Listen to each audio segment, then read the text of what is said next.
तो हेलो दोस्तों, तो आज के इस वीडियो में मैं आपको बर्ड बॉक्स मूवी का एक्सप्लेनेशन देने वाला हूँ। ये मूवी 2018 में रिलीज़ हुई थी और इसे लोगों ने काफ़ी पसंद किया था। मूवी की स्टोरी भी काफ़ी यूनिक है, इसलिए एक्सप्लेनेशन को एंड तक देखिएगा। तो चलिए अब ज़्यादा वक्त ना गवाते हुए इस वीडियो को स्टार्ट करते हैं। तो मूवी की शुरुआत में हम मैलरी नाम की एक औरत को देखते हैं जो दो बच्चों को कुछ समझा रही होती है। मैलरी उन्हें बॉय और गर्ल कह के बुला रही होती है। वो उनसे कहती है कि वो लोग अभी एक रिवर में जाने वाले हैं और इसीलिए वो लोग अपने आंखों पे ब्लाइंड फोल्ड्स लगाएंगे। वो उन दोनों को स्ट्रिक्टली मना करती है कि कोई भी अपने आंखों से ब्लाइंड फोल्ड्स नहीं उतारेगा, नहीं तो वो मारा जाएगा।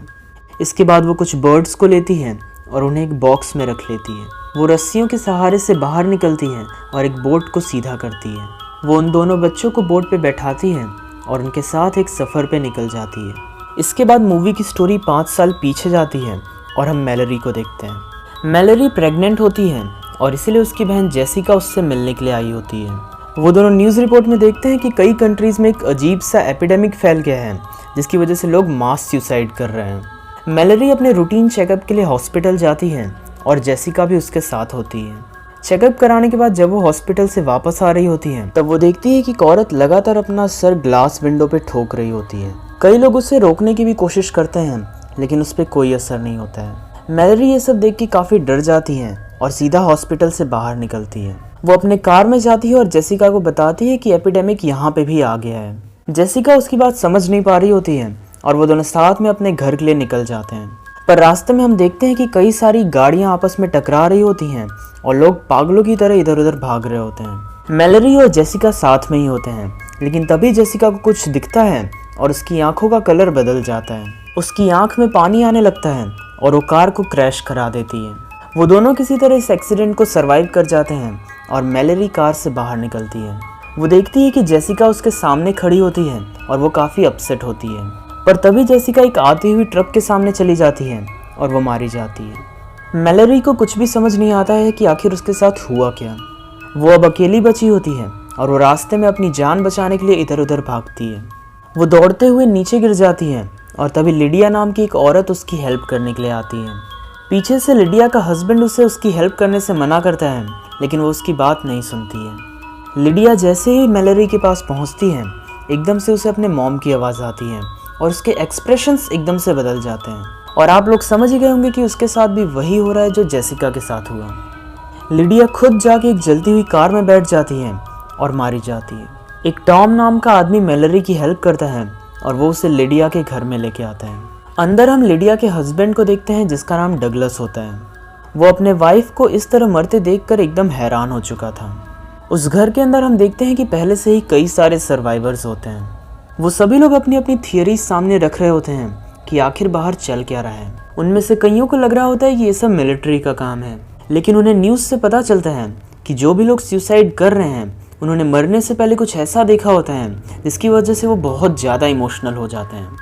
टॉम कहता है कि अगर हमने से किसी ने भी उस क्रिएचर को देखा तो वो हमें खुद को ही मारने पे मजबूर कर देगा। वो सभी लोग घर की सारी खिड़कियां बंद कर देते हैं और थोड़े ही टाइम में टीवी का भी सिग्नल चला जाता है। मैलरी अभी भी जेसिका और लिडिया की डेथ को एक्सेप्ट नहीं कर पा रही होती है। वो कहती है कि लिडिया ने मरते टाइम अपने मॉम के बारे में कुछ कहा था, पर लिडिया का हस्बैंड उसे बताता है कि लिडिया की मॉम 10 साल पहले ही मर चुकी है। रात को सोते टाइम मैलरी देखती है कि उसके खिड़की के पास से कोई शैडो जाती है। इसके बाद मूवी वापस से प्रेजेंट में आती है और हम देखते हैं कि मैलरी उन दोनों बच्चों के साथ बोट में होती है। मैलरी के पास वो बर्ड्स अभी भी होती हैं। मूवी वापस से पास्ट में जाती है और हम देखते हैं कि जिस घर में वो लोग रुके होते हैं उसके बाहर कई सारी डेड बॉडीज़ होती हैं। इन सभी सर्वाइवर्स को यहाँ रुके हुए काफ़ी दिन हो चुके होते हैं। उन्हें रेडियो से पता चलता है कि वो लोग तब तक सेफ हैं जब तक वो उस क्रिएचर को डायरेक्टली ना देखें। तभी उनके दरवाजे पे किसी औरत की आवाज़ आती है और वो लोग डिसाइड करते हैं कि वो उसकी हेल्प करेंगे। इस औरत का नाम ओलंपिया था और ये भी प्रेग्नेंट होती है। वो सभी लोग उसकी हेल्प के लिए रेडी होते हैं, लेकिन डगलस इस बात से खुश नहीं होता है क्योंकि उनके फूड सप्लाईज ऑलरेडी ख़त्म हो रहे होते हैं। आगे एक ग्रेग नाम का बंदा डिसाइड करता है कि वो एक सर्विलेंस कैमरा के थ्रू देखेगा कि आखिर बाहर चल क्या रहा है। उसका ये कहना होता है कि अगर हम कैमरा के थ्रू उस क्रिएचर को देखें तो उसका डायरेक्ट असर शायद से हम पे ना पड़े, लेकिन फिर भी सेफ्टी के लिए वो खुद को चेयर से बंधवा लेता है। इसके बाद सब लोग उस कमरे से बाहर चले जाते हैं और वो कैमरा के थ्रू बाहर देखने लगता है। ग्रेग कुछ पत्तियों को उड़ते हुए देखता है और साथ ही साथ उन पत्तियों के पीछे एक शैडो होती है।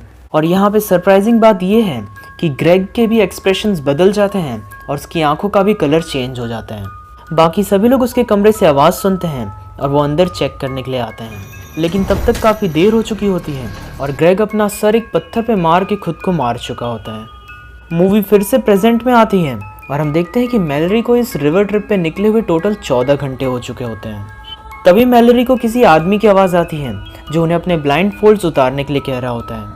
वो उनसे कहता है कि वो उनकी हेल्प करेगा, पर मैलरी उन दोनों बच्चों के ऊपर ब्लैंकेट डाल देती है और एक गन बाहर निकाल के उस आदमी की ओर पॉइंट आउट करने की कोशिश करती है। पर तभी वो आदमी बाहर आता है और वो जबरदस्ती मैलरी के ब्लाइंड फोल्ड्स हटाने लगता है।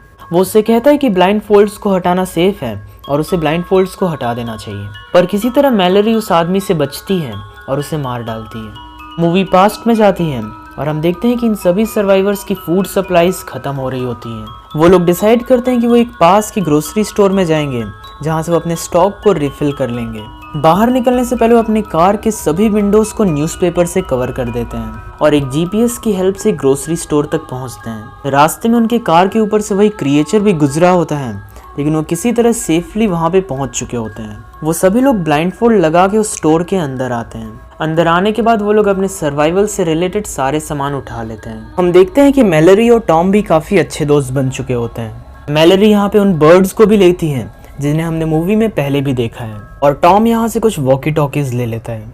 वो सभी लोग अपने सामान ले ही रहे होते हैं, तभी उन्हें एक दरवाजे के पीछे से कुछ आवाज़ आती है। वो लोग जब दरवाज़ा खोलने जा रहे होते हैं तभी हम देखते हैं कि वो सारी बर्ड्स पागलों की तरह अपने पंख हिला रही होती हैं। वो आदमी दरवाजे को धक्का देके अंदर आने की कोशिश करता है, लेकिन चार्ली खुद को सेक्रीफाइस करता है और उस आदमी के साथ साथ खुद भी बाहर चला जाता है। थोड़ी देर में उस दरवाजे के नीचे से ब्लड बाहर आता है जो कि कंफर्म कर देता है कि चार्ली मारा जा चुका है। वो लोग स्टोर से घर वापस आते हैं और उस आदमी को वहीं पे छोड़ देते हैं। कुछ टाइम बाद उनके घर पे एक और अनजान आदमी हेल्प के लिए आता है।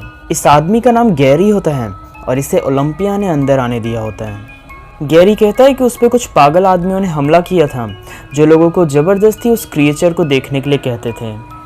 वो सभी लोग उसकी बात सुन के उसे घर में रखने के लिए रेडी हो जाते हैं, लेकिन डगलस फिर से उन सभी का अपोज करता है।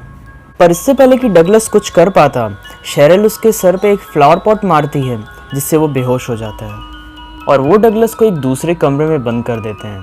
ओलंपिया इन सब से काफ़ी डर चुकी होती है और इसीलिए वो मैलरी से कहती है कि अगर उसे कुछ हो जाए तो फिर वो उसके बच्चे का ख्याल रखे। इन सब चीज़ों को हुए थोड़ा टाइम बीत जाता है और हम देखते हैं कि ये लोग काफ़ी खुश होते हैं। पर तभी मैलरी और ओलंपिया को साथ में ही पेट में दर्द होने लगता है। सभी लोग उन दोनों की हेल्प करने के लिए जाते हैं, लेकिन गैरी को इस बात से कोई फर्क नहीं पड़ता है। वो अपनी एक स्केचबुक निकालता है और हम देखते हैं कि उसके अंदर उसने अजीब से मॉन्स्टर्स की फ़ोटो बना रखी होती है। मैलरी ने एक बेबी बॉय को जन्म दिया होता है और ओलंपिया ने एक बेबी गर्ल को। दूसरी तरफ गैरी के चेहरे पे एक क्रीपी सा लुक होता है और उसकी आंखों का भी कलर चेंज हो चुका होता है। वो सारी खिड़कियों को खोलने लगता है और इसके बाद वो टॉम को भी मार के बेहोश कर देता है। इसके बाद गैरी मैलरी और ओलंपिया के कमरे में जाता है और वहाँ की खिड़की खोल देता है। मैलरी तुरंत ही अपना चेहरा छुपा लेती है, लेकिन ओलंपिया गलती से खिड़की के बाहर देख लेती है। उसकी भी आंखों का कलर चेंज हो जाता है और वो खिड़की से कूद के सुसाइड कर लेती है। इसके बाद गैरी ज़बरदस्ती शेरिल की आंखें खोल देता है, जिससे वो क्रिएचर को देख लेती है और खुद को ही मार डालती है। इसके बाद वो मैलरी की ओर मुड़ता है, लेकिन तभी डगलस वहाँ पे पहुँच जाता है। उसने अपनी आंखों को बंद कर रखा होता है और वो शॉटगन से गैरी को शूट करने की कोशिश करता है। डगलस का पहला शॉट उसके हाथ पे लग जाता है, लेकिन जब वो गन को रिलोड कर रहा होता है तभी गैरी उस पर हमला कर देता है और आखिर में वो डगलस को एक सिजर से मार डालता है। पर तभी टॉम को होश आता है और वो गैरी को शॉटगन से शूट कर देता है। इसके बाद वो सीधा मैलरी के पास जाता है और हम देखते हैं कि वो चारों सेफ होते हैं। इसके बाद मूवी 5 साल आगे जाती है और हम देखते हैं कि दोनों बच्चे बड़े हो चुके होते हैं। वो मैलरी के साथ आंख बंद करके सरवाइव करने की ट्रेनिंग भी ले रहे होते हैं। टॉम और मैलरी उन दोनों बच्चों के साथ रह रहे होते हैं। एक रात उन्हें रिक नाम के आदमी का रेडियो पे मैसेज आता है, जो कि उन्हें कहता है कि वो एक सर्वाइवर है और फॉरेस्ट के बीच में एक सेफ स्पॉट है। वहाँ पर पहुँचने के लिए उन्हें रिवर को क्रॉस करना पड़ेगा और साथ ही साथ जंगल में बर्ड्स की आवाज़ को फॉलो करना पड़ेगा। तो आप लोग समझ ही गए होंगे कि ये उसके पीछे का टाइम है जब मैलरी उन दोनों बच्चों के साथ रिवर के सफ़र पे निकली होती है। वो दोनों डिसाइड करते हैं कि वो रिवर को क्रॉस करके उन बच्चों के साथ सेफ स्पॉट पे जाएंगे। अगले दिन जब वो लोग निकलने वाले होते हैं तभी कुछ लोग उनके घर के सामने आते हैं। उनके हाथ में वेपन्स होते हैं और साथ ही साथ वो लोग उन क्रिएचर्स के कंट्रोल में होते हैं। टॉम खुद को एक डिस्ट्रैक्शन की तरह यूज़ करता है ताकि बाकी 3 लोग एस्केप कर सकें। वो ब्लाइंडफोल्ड लगा के ओपन फायर करता है जिससे 2-3 लोग मारे जाते हैं, पर आखिरी कुछ लोगों को मारने के लिए उसे अपना ब्लाइंडफोल्ड हटाना पड़ता है। ब्लाइंडफोल्ड हटाते ही वो उस क्रिएचर को देख लेता है और उसके कंट्रोल में जाने लगता है, पर इससे पहले कि वो उन क्रिएचर्स के कंट्रोल में जाता वो उनके आखिरी आदमी को मार डालता है और इसके बाद वो खुद को शूट कर लेता है।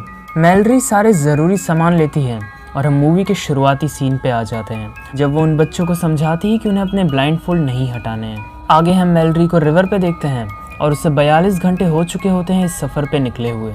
आगे रिवर के बहाव के कारण उनकी बोट डूब जाती है और वो तीनों अलग हो जाते हैं।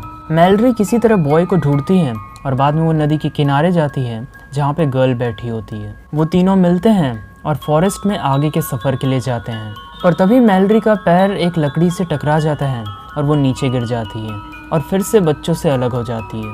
और हम देखते हैं कि उन दोनों बच्चों को अलग अलग आवाज़ें आने लगती हैं जो उन्हें अपने ब्लाइंडफोल्ड उतारने के लिए कहती हैं।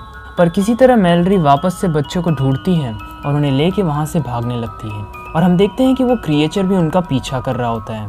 मैलरी ढेर सारे बर्ड्स की आवाज़ को फॉलो करती है और एक घर के सामने पहुँचती है। उस घर के लोग दरवाज़ा खोलते हैं और उन्हें अंदर आने देते हैं। सबसे पहले वो उनकी आंखें चेक करते हैं जिससे वो कंफर्म करते हैं कि वो सही हैं या नहीं। कंफर्मेशन के बाद मैलरी अंदर जाती है और ढेर सारे लोगों से मिलती है। इस घर में ढेर सारी बर्ड्स भी होती हैं जो कोई भी खतरा होने पे उन सभी को वार्न कर देंगी। मैलरी भी अपने बर्ड्स को वहाँ पे आज़ाद छोड़ देती है। हम यहाँ पे मैलरी की डॉक्टर को भी देखते हैं जो उनसे मिलने के लिए आती है। डॉक्टर उन बच्चों से उनका नाम पूछती है और वो कहते हैं कि उनका नाम गर्ल और बॉय है। और यहाँ पे फाइनली मैलरी उन्हें अपने बच्चों की तरह एक्सेप्ट करती है और उन्हें नाम देती है जो कि होता है ओलंपिया और टॉम। और मूवी यहीं पे ख़त्म हो जाती है। तो ये था आज का एक्सप्लेनेशन। उम्मीद करता हूँ कि आपको ये वीडियो पसंद आया होगा।